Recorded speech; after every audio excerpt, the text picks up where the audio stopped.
যাকাত কোন ব্যক্তির উপর ফরজ? আমাদের প্রশ্ন, কার উপর ফরজ?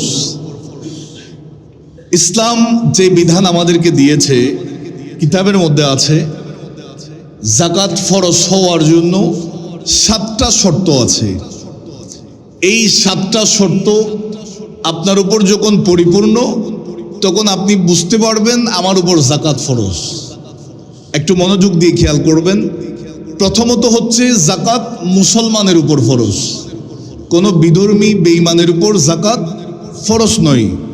দ্বিতীয় শর্ত হচ্ছে বালেগ হওয়া তথা প্রাপ্তবয়স্ক হওয়াটা যাকাতের জন্য শর্ত।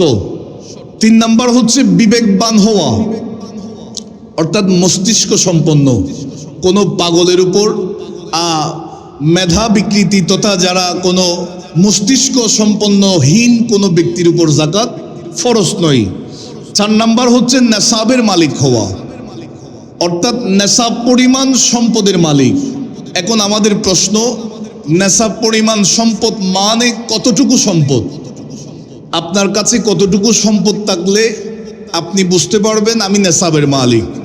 পয়েন্ট 1, স্বর্ণের ক্ষেত্রে যখন হিসাব করা হবে তখন 7.5 ভরি স্বর্ণ, এই ক্ষেত্রে 87.45 গ্রাম স্বর্ণের যখন কেউ যাকাত দিবে, 87.45 গ্রাম স্বর্ণ যার উপর আছে 1 বছর মালিকানাধীন থাকতে হবে, ওই ব্যক্তির উপর যাকাত ফরজ। এখন রূপার ক্ষেত্রে আসুন, 52.5 তোলা রূপা, তো 52.5 তোলা রূপা যার কাছে 1 বছর মালিকানাধীন আছে তার উপরও যাকাত ফরজ। বর্তমান যেই সময়টা আমরা পার করছি, স্বর্ণের হিসাব যদি করেন প্রতি ভরি তো প্রায় 2 লক্ষ টাকা প্লাস, তখন আপনার আর স্বর্ণের হিসাব অনুযায়ী যদি যাকাত দিতে চান তাহলে আপনার অনেক টাকার প্রয়োজন। আর যদি 52.5 তোলার হিসাব করেন তাহলে এত বেশি টাকা আসছে না। তখন একজন মুসলমান হিসাবে চিন্তা করতে হবে, আমি যদি আমার সম্পদ যতটুকু আছে, হয়তো 7.5 ভরি স্বর্ণের সমপরিমাণ সম্পদের মালিক আমি এখনো হই নাই, তবে 52.5 তোলা সম্পদের মালিক তো আছি। অনেক 52.5 তোলা সম্পদ আমার এই সম্পদ দিয়ে কেনা যাবে, 1 বছরের মালিকানাধীন আমি আছি। তখন আপনাকে বুঝতে হবে আমি স্বর্ণের হিসাব নয়, বর্তমান সময় অনুযায়ী আমি রূপার হিসাব অনুযায়ী যাকাত দিব। আল্লাহ আমাদেরকে এই মন মানসিকতা দান করুন। আর একটু জোরে বলুন। এরপরে আসুন 5 নম্বরে, নেশাব ঋণমুক্ত হওয়া, অর্থাৎ আপনার সম্পদ আছে তবে সম্পদের ঋণ আছে, এই সম্পদের যাকাত দেওয়া হবে না। সম্পদ আছে ঋণ মুক্ত, এর কোনো ঋণ নাই, এই সম্পদের যাকাত দিতে হবে। এরপরে হচ্ছে 6 নাম্বার, নেশাব ব্যবহারিক সামগ্রীর অতিরিক্ত হওয়া। আমি ছোট্ট একটা উদাহরণ দিয়ে খেয়াল করবেন। আপনার একটা বিল্ডিং আছে যেখানে যেই বিল্ডিং থেকে কোনো আয় হয় না, আপনারা থাকেন ব্যবহার করেন, এই সম্পদের যাকাত দেওয়া লাগবে না। ব্যবহার সামগ্রীর অতিরিক্ত যেগুলো আছে সেগুলার যাকাত দিতে হবে। 7 নম্বরে, আর সম্পদ যা আছে এগুলা 1 বছর অতিবাহিত হওয়া, আপনার মালিকানায় 1 বছর অতিবাহিত হওয়া। এই 7টা শর্ত যখন পরিপূর্ণ, আপনি নিজে নিজেই বুঝতে পারবেন আপনার উপর যাকাত ফরজ হয়েছে। আল্লাহ আমাদের সকলকে শরীয়তের মাসালা বুঝার তৌফিক দান করুন। আরো জোরে বলেন। কোরআনুল কারীমের সূরাতুর রুম এর 39 নম্বর আয়াতে আল্লাহ বলেন, ওয়ামা আতাইতুম মির রিবান লিয়ারবুয়া ফি আমওয়ালিন নাস। আল্লাহ তাআলা বলেন, তোমরা সম্পদের বৃদ্ধির জন্য মানুষের কাছে যে সুদ প্রদান করো, ফালা ইয়ারবু ইনদাল্লাহ, আল্লাহর কাছে সেগুলা বৃদ্ধি পায় না। ওই যে আমি একটু আগে যে কথাটা বলেছি, আমরা সম্পদ বৃদ্ধির জন্য একে অপরকে যে সুদ প্রদান করি, সুদের প্রচলন আমাদের দেশে আল্লাহ বলেন যদিও বা তোমার চোখে সম্পদ বেড়ে গেছে, আমি আল্লাহর কাছে বাড়ে নাই। এরপর আল্লাহ কি বলেন, ওয়ামা আতাইতুম মিন যাকাতিন তুরিদুনা ওয়াজহাল্লাহি, আল্লাহ তাআলা বলেন আল্লাহর সন্তুষ্টি অর্জনের জন্য যে যাকাত প্রদান করো, ফাউলাইকা হুমুল মুদঈফুন, আল্লাহকে রাজি করার নিয়তে যেই যাকাত তোমরা প্রদান করো, সেই যাকাতেই হলো আল্লাহর কাছে বহুগুণ বৃদ্ধিকারী। জোরে বলি না সুবহানাল্লাহ। আল্লাহ আমাদের সকলকে বোঝার তৌফিক দান করুন। আল্লাহ তাআলা বলেন ওয়াইলুল লিল মুশরিকিন, আল্লাহ বলেন ধ্বংস মুশরিকদের জন্য।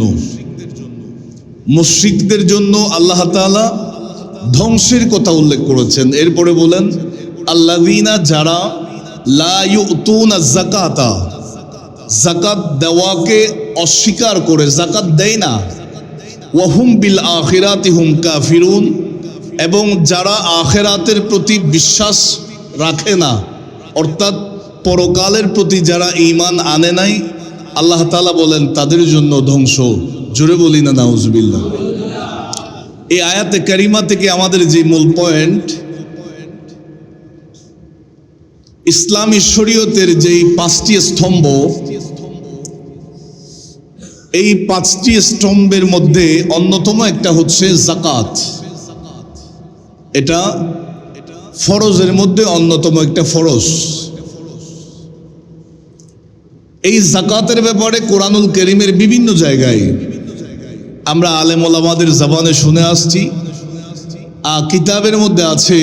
আল্লাহ তাআলা কোরআনুল কারীমের প্রায় 32টা জায়গার মধ্যে যাকাতের কথা উল্লেখ করেছেন। একটু জোরে বলি সুবহানাল্লাহ। এই যাকাতকে আমার আল্লাহ তাআলা এত বেশি গুরুত্ব দিয়েছেন, হাদিসে পাকের মধ্যে রাসূল করিম সাল্লাল্লাহু আলাইহি ওয়াসাল্লামও প্রায় সহিহ বুখারীতে যাকাত সম্পর্কিত প্রায় 172টি হাদিসে পাক এসেছে। আবার সহিহ মুসলিমের মধ্যেও এই যাকাত সম্পর্কিত 175টির মতো হাদিসে নববী কুট হয়েছে। এখান থেকে আমাদের বুঝতে হবে যাকাত শরীয়তের অন্যতম একটা বিধান। এই বিধান দিয়েছেন আল্লাহ, এই দুনিয়ার জমিনে বাস্তবায়ন করেছেন রাসূলুল্লাহ। চিৎকার দিয়ে বলি সুবহানাল্লাহ। কোরআনুল কারীমে আল্লাহ তাআলা বলেন সূরা মুদ্দাসসির 43-44 নম্বর আয়াতের মধ্যে আল্লাহ বলেন, 42 নম্বর আয়াত, মা সালাকাকুম ফি সাকার, জাহান্নামের মধ্যে সাকার নামক একটা জাহান্নাম আছে। যেই জাহান্নামের ব্যাপারে মুফাসসিরিন ইকরাম তাফসিরে বলেছেন, স্বাভাবিকভাবে আমরা তো আল্লাহর কাছে দোয়া করি, আল্লাহুম্মা আজিরনা মিনান নার, আল্লাহ আমাদেরকে জাহান্নামের আগুন থেকে হেফাজত করো, জাহান্নাম থেকে আমাদেরকে রক্ষা করো। সাকার নামক এই জাহান্নাম, এটা এমন এক জাহান্নাম যেই জাহান্নাম থেকে অন্যান্য যতগুলা জাহান্নাম আছে তারা আল্লাহর কাছে ফরিয়াদ করে, আল্লাহ সাকার থেকে আমাদেরকে হেফাজত করো। একটু নাউজুবিল্লাহ বলেন। সাকার নামক এই জাহান্নাম এত বেশি কঠিন, যেই জাহান্নামের মধ্যে আল্লাহ তাআলা শাস্তি দিবেন।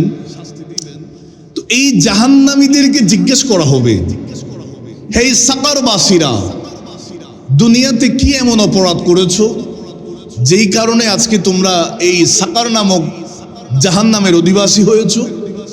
তখন তারা বলবে, ক্বালু, ওই সাকার নামক জাহান্নামীরা বলবে, লাম নাকু মিনাল মুসাল্লিন, আমরা নামাজ পড়তাম না, ওয়ালাম নাকু নুতঈমুল মিসকিন, আমরা মিসকিনদের হক আদায় করতাম না, তথা যাকাত দিতাম না।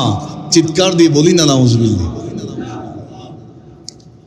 এই দুটি আয়াত থেকে আমরা বুঝলাম সাকার নামক জাহান্নামে তারা যাবে যারা নামাজ পড়বে না এবং যারা যাকাত আদায় করবে না। এই যাকাত সম্পর্কে আল্লাহ তাআলা নামাজের কথা যেখানে উল্লেখ করেছেন, কোরআনুল কারীমের বিভিন্ন জায়গায় যাকাতের কথা উল্লেখ করেছেন। ওয়া আকিমুস সালাত এর পাশাপাশি আল্লাহ ওয়া আতুজ যাকাতকে আয়াতের পাশে কোট করেছেন।